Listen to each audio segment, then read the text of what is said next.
Uma boa noite a todos os amigos das redes sociais da Federação Espírita do Amapá, no YouTube e Facebook.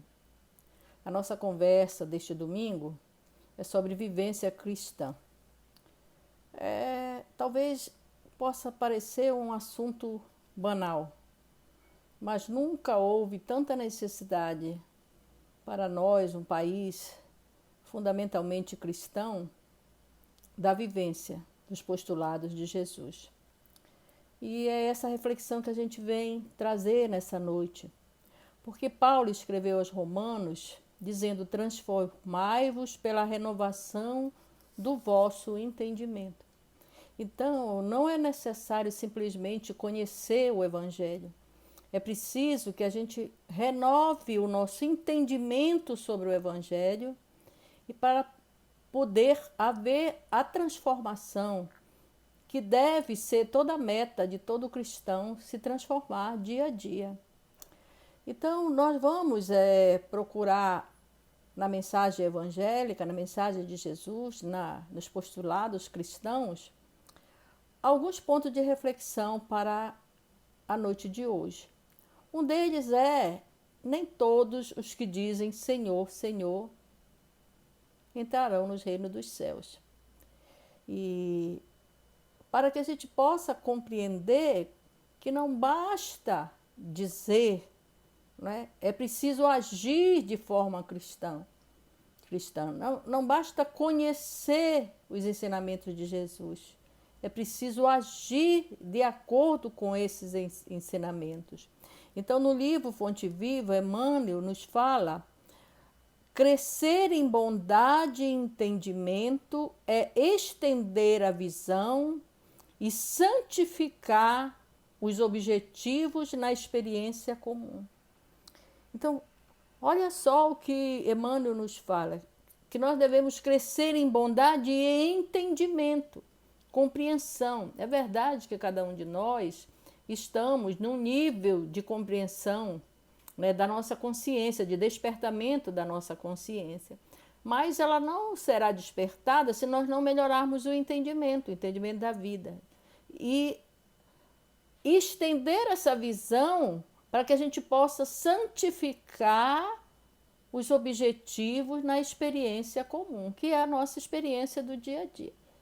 No dia a dia, nós somos chamados a essa vivência, mas sem a renovação desse entendimento, sem ampliar a visão, que é essa consciência para o despertamento, é muito difícil, né? A gente fazer essa renovação dia a dia. E nós vamos para Emmanuel novamente, quando ele diz: só pela renovação íntima progride a alma no rumo da vida aperfeiçoada. Se eu não consigo, e passo anos e anos, ainda que eu me diga profitente, adepto dessa ou daquela religião, se eu sou a mesma pessoa todos os anos e todos os dias da minha vida, de nada me valeu de me dizer que eu sou cristão se eu não consigo viver a experiência cristã. Mas às vezes pode parecer óbvio ou não. Para algumas não parece óbvio. Então, como é que eu posso fazer isso? Como que eu posso fazer essa renovação? O primeiro ponto é compreender melhor os ensinamentos de Jesus. Nós precisamos compreender e não conhecer os ensinamentos de Jesus. E as perguntas que vêm para a gente já adquirimos o hábito de estudar os ensinamentos de Cristo? Nós estudamos, uma coisa é ler uma passagem do Evangelho, a outra é estudar, compreender, entender esses ensinamentos. Já conseguimos um tempinho para nos dedicar ao entendimento da doutrina a que a gente escolheu para ser adepto? Né? A maioria de nós, cristãos, já estamos dispostos a exercitar a disciplina de lermos o Evangelho regularmente, todo dia? Porque para um estudo sério, Kardec já nos falava isso, é preciso dar continuidade. Então, no tempo que nós estamos na Terra, no dia a dia, nós dedicamos algum tempo para essas três perguntas, para essas três reflexões, né? O hábito de estudar o Evangelho, os ensinamentos de Cristo, reservar um tempo para isso e disciplina nessa continuidade, porque estudar o Evangelho na sua limpidez cristalina e sabedoria incontestável é dever que não nos é lícito postergar, seja qual for a justificativa que nos apoiemos. Né? Então, isso está no prefácio do livro Estudos Espíritas. Divaldo psicografou a mensagem de Joana de Ângelo. Então, estudar o Evangelho na sua limpidez cristalina e sabedoria incontestável é dever que não é lícito para a gente atrasar, postergar, seja qual for a justificativa. É dever nosso, porque nós estamos na Terra em busca dessa melhoria. O senso da vida, sendo como é a evolução, né? Nós estamos procurando a evolução aqui na Terra, há de ser pela autoeducação, que não se consumará, né? Se você não compreender, não estudar. Sede perfeito como o vosso Pai Celestial é perfeito. Então, nós precisamos fazer essa evolução, ainda que ela seja gradual, porque ninguém pode dar saltos, né? Não muda-se do dia para a noite. Você precisa de novos hábitos, renovar esses hábitos. Por isso que se fala muito em renovação. Renovar é substituir um hábito que não nos fazem bem por um hábito novo, fazer a renovação. Por que o conhecimento do Evangelho é importante, então? Né? Por quê? Porque melhora a nossa qualidade de vida. Os comportamentos que nós estamos vendo hoje, que nos assustam, parece nos assustar, da sociedade mundial, nos traz também uma qualidade de vida muito ruim, porque nós somos obrigados a colher os frutos dessa vivência. E quando é uma vivência negativa, voltada para o mal, nós vamos colher os frutos dessa má conduta. Então, o conhecimento, o que ele nos traz?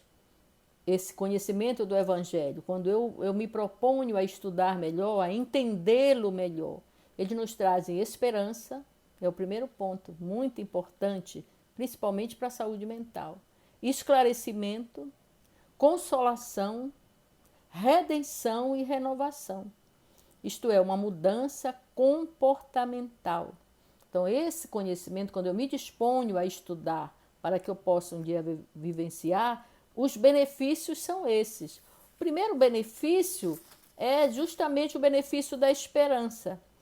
Jesus, o bom pastor, que dá a própria vida pelas suas ovelhas. E o que é essa esperança? É saber que existe um governo, né, no nosso planeta. E ele não está na deriva, como muitos acreditam. Né? Saber também que esse governador é o próprio Cristo, que veio aqui na Terra ensinar como é que nós deveríamos nos comportar perante nós mesmos, perante Deus e perante o próximo. Onde está escrita a lei, é essa mesma, amar a Deus, amar ao próximo e amar a nós mesmos. Foi esse o ensinamento de Jesus para nós e deixou aí. Então, essa esperança é saber que ele trouxe esse Consolador, que ele cuida de nós e que, portanto, não deve haver tanta aflição, tanto medo, tanta angústia na nossa vida como nós somos habituados a ver. O esclarecimento, aquela premissa que eu falei ali na frente, nem todos os que dizem Senhor, Senhor, entrarão no reino do céu. Então não basta eu me dizer adepto da doutrina espírita, não basta me dizer católico, ir à missa, ir a um templo evangélico, se eu ir dizer Senhor, Senhor, como se fosse um rito, se eu não tenho vivência. Esse reino dos céus, que você pode interpretar de várias formas, mas o mais importante é a consciência tranquila de que fez o seu melhor e que, portanto, você vai colher esse melhor, é o reino do céu, é da vivência e não do conhecimento. Outro benefício que nós temos com o entendimento, a compreensão do Evangelho de Jesus é a consolação, né? Esperança tem a ver com o futuro, né? Eu tenho esperança que a Terra vai ser um mundo melhor, como já é, se você voltar ao século XVIII, ao século XV e assim por diante. Então, isso é esperança. Mas a consolação é não. É saber da presença desse Cristo através dos seus benfeitores espirituais, dos espíritos amigos que nos guiam, que nos protegem, porque ele mesmo prometeu, né? Vinde a mim todos vós que estáis aflitos e sobrecarregados, que eu vos aliviarei. Então, essa é a consolação. Vai nos aliviar como? Através desse entendimento, de saber que é cada um por suas obras. Nós costumamos repetir muito os ensinamentos de Jesus, porque eles são conhecidos por nós, porque estão aí há mais de 2000 anos. Mas nós não conseguimos aceitá-los, que isso se adequa a nós, né? Então, a cada um por suas obras. Ora, se a minha obra não é uma obra do bem, de bondade, de renovação, de melhoria, como é que eu posso receber de volta isso na minha vida? Então eu entendo, entre aspas, porque eu conheço, mas não entendo, mas na hora que chega o meu testemunho, eu então não consigo aplicá-lo a mim, porque eu conheço, mas não compreendi, não entendi que aquilo é verdadeiro, né? Então, consolação do vinde a mim é saber, muita gente sofre por coisa que não vai acontecer nunca. Mas por quê? Porque não tem essa consolação de dizer que aquilo que eu estou passando naquele instante é necessário para mim, como espírito imortal que sou, e nós que somos reencarnacionistas, saber que muitas vezes é uma missão, outras vezes é uma expiação, né? É uma escolha, né? Ou uma reparação, e aí eu me consolar através desse preceito que é cada um por suas obras. A redenção, né? Qual é o trecho do Evangelho que a gente pode falar de redenção? Quando Pedro pratica o ato de cortar a orelha do soldado e ele mesmo se assusta, né, daquele ato de violência, qual foi a resposta de Jesus para ele? Pedro, o homem no mundo é mais frágil que perverso. Então, nós compreendermos também, não só para nós, para as nossas dificuldades que nós ainda temos, mas exatamente no outro, que nós sempre estamos com o dedo em riste, culpando o outro, acusando os outros, odiando os outros, né, por conta de sua fragilidade. Porque se nós já ultrapassamos aquele tipo de dificuldade, de erro, os outros ainda não conseguiram. Mas nós também temos as nossas fragilidades em alguma área, porque nós estamos na Terra e somos espíritos imperfeitos. Então, toda vez que nós quisermos julgar as pessoas, isso não significa que eu tenha que ser conivente com o erro dela. O que nós estamos falando é das pessoas. Compreender, como disse Jesus, que ele é mais frágil que perverso. Se a gente pudesse usar um termo da própria doutrina, na lei de evolução, ele é primitivo. Então, ele é um espírito que ainda os instintos, não é? Os instintos de perversidade, de maldade, de violência, de reação negativa, ainda estão muito presentes nele.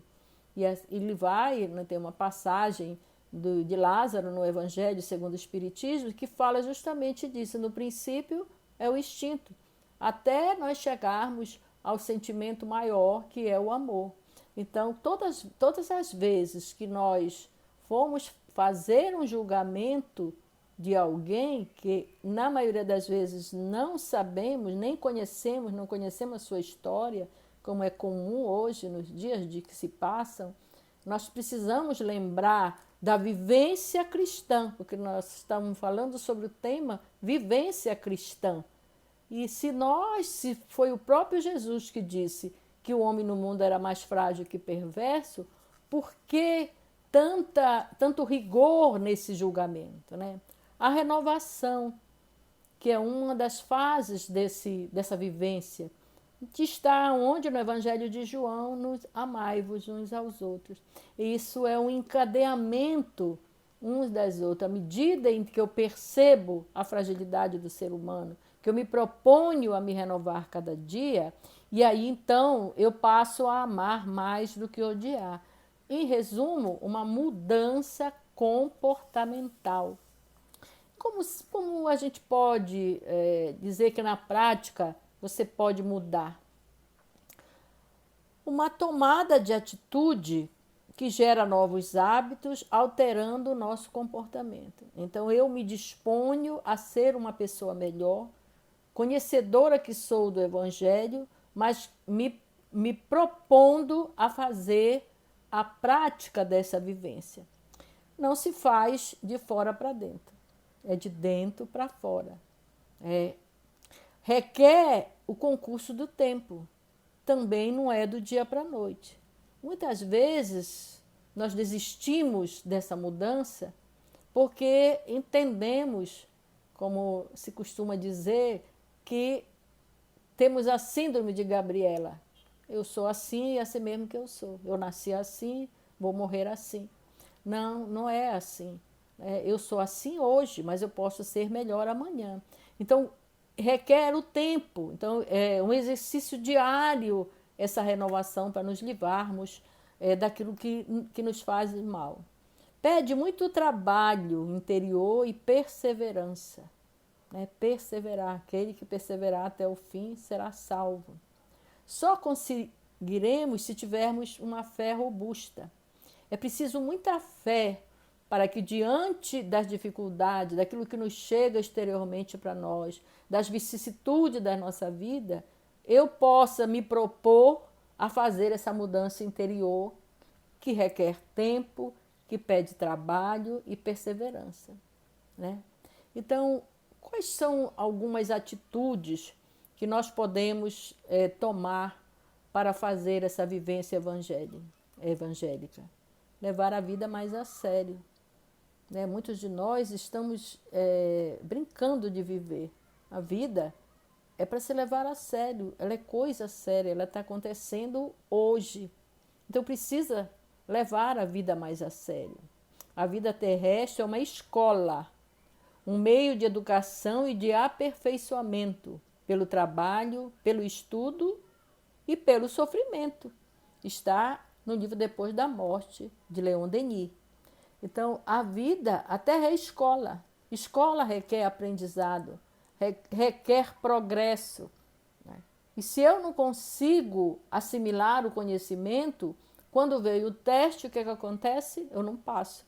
E a maioria de nós não está passando no teste de sermos cristãos. Essa que é a verdade.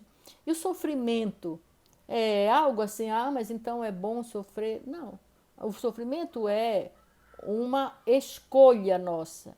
A dor, não, ela chega para todos. O sofrimento é uma escolha. Então, eu tenho que prestar atenção nisso. Se eu estou passando a dor, que me é possível, que é um burilamento da alma, que é o que nós somos verdadeiramente, embora a gente acredite mais na matéria, a nossa vivência seja mais de matéria, de posse, meu corpo, meu carro, meu marido, meu filho, minha mulher, meu isso, meu aquilo, nós somos espíritos. E o espírito ele tem uma trajetória. E essa trajetória, que é de escolhas feitas sempre no passado ou no presente, mas que nos traz um resultado de colheita que é obrigatório. Então, Leon Denis nos lembra que a Terra é essa escola. Exige sacrifícios. Se você pensar quantos anos você leva levantando, arrumando, muitos pegando transporte, andando de barco, andando a pé. Há crianças que passam 2 horas andando a pé para chegar na sua escola. Isso não é sacrifício, não é sofrimento? Mas qual é o objetivo de você estar numa escola? Nós estamos falando aqui da escola o educandário, né, terreno. É você crescer em conhecimento, ter uma vida melhor. Assim para a alma também. Eu preciso passar por esse sofrimento, entre aspas, que são as dificuldades, para renovar como espíritos. Não existe subida sem esforço. Não existe. Nem do ponto de vista material, nem do ponto de vista espiritual.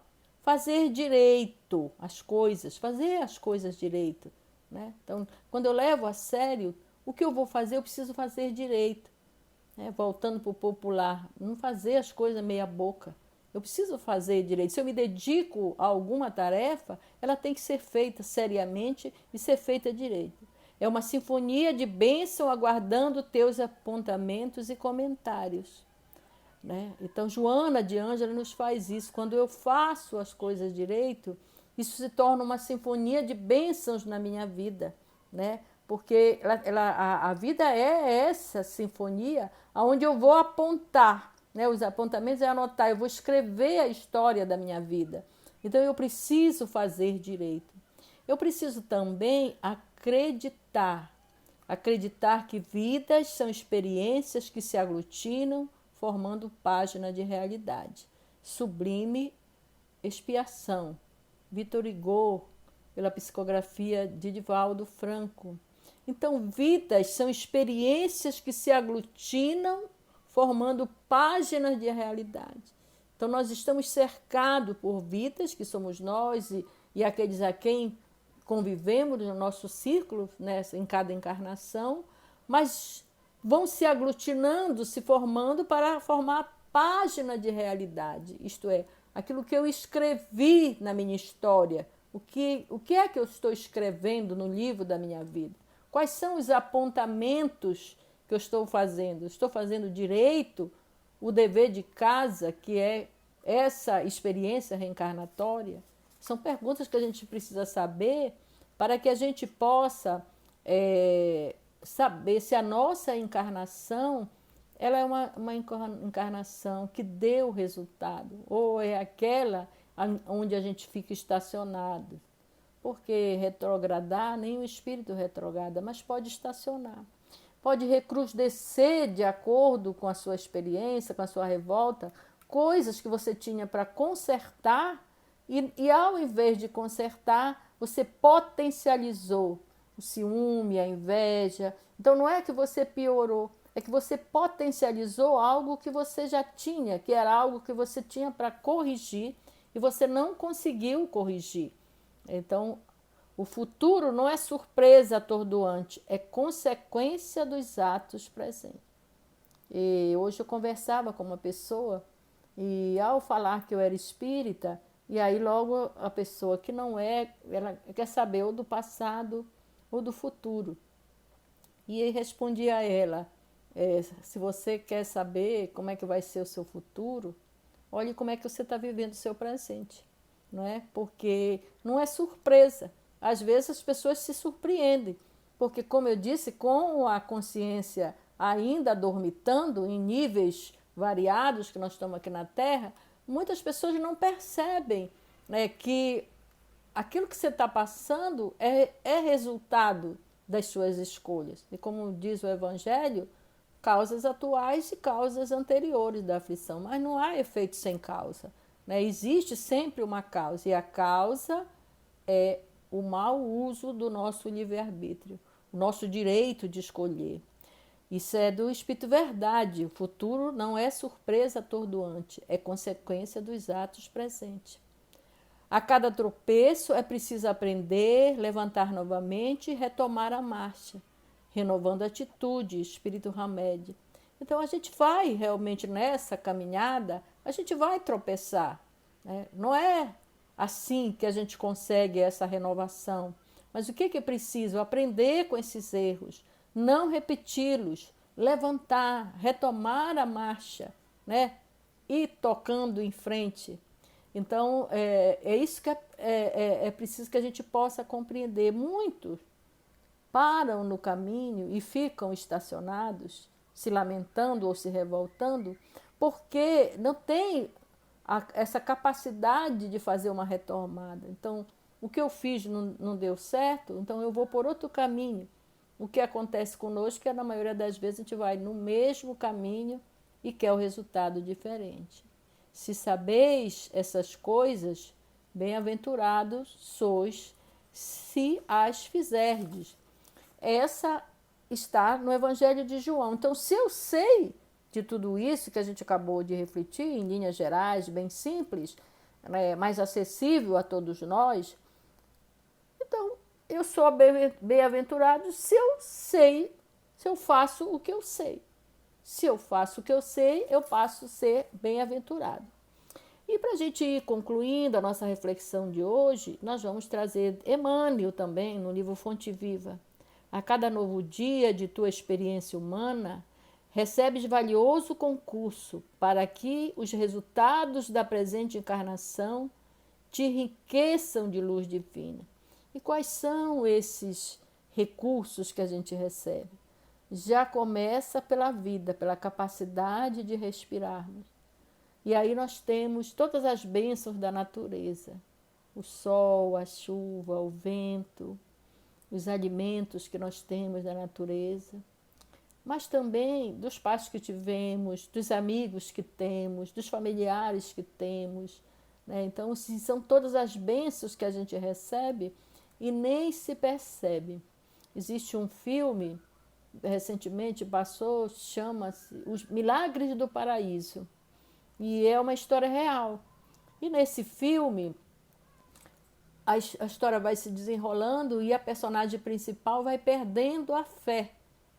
Até que no filme, a filha que passou por dificuldades fica curada. E ao voltar à sua igreja, ela começa a lembrar de tudo o que se passou, que foram pequenos milagres que ela não se percebeu, mas que fizeram toda a diferença na situação dela e da família dela. Milagres do paraíso. Então, todos os dias, Deus nos dá esse valioso concurso, os milagres que acontecem na nossa vida, para que a gente possa se enriquecer de luz. Se tens fé, não permitirás que os eventos humanos te desmantelem a fortaleza do coração. Se tens fé, sustentarás, sobretudo, o esforço diário do próprio burilamento. O Espírito Verdade, autores de verso, Emmanuel. Então, se eu tenho fé, eu não vou permitir que aquelas coisas que me acontecem no dia a dia me desmantele essa fortaleza do meu coração para a minha melhoria, para a bondade no agir, no olhar o outro ser humano, no olhar a mim mesmo. Se eu tenho fé, eu vou ter o coração sustentado todos os dias para fazer o meu próprio burilamento, que é o objetivo. Então, a gente termina com Paulo aos Filipenses. Que o vosso amor cresça cada vez mais no plano do conhecimento e em todo o discernimento. Uma boa noite, muita paz.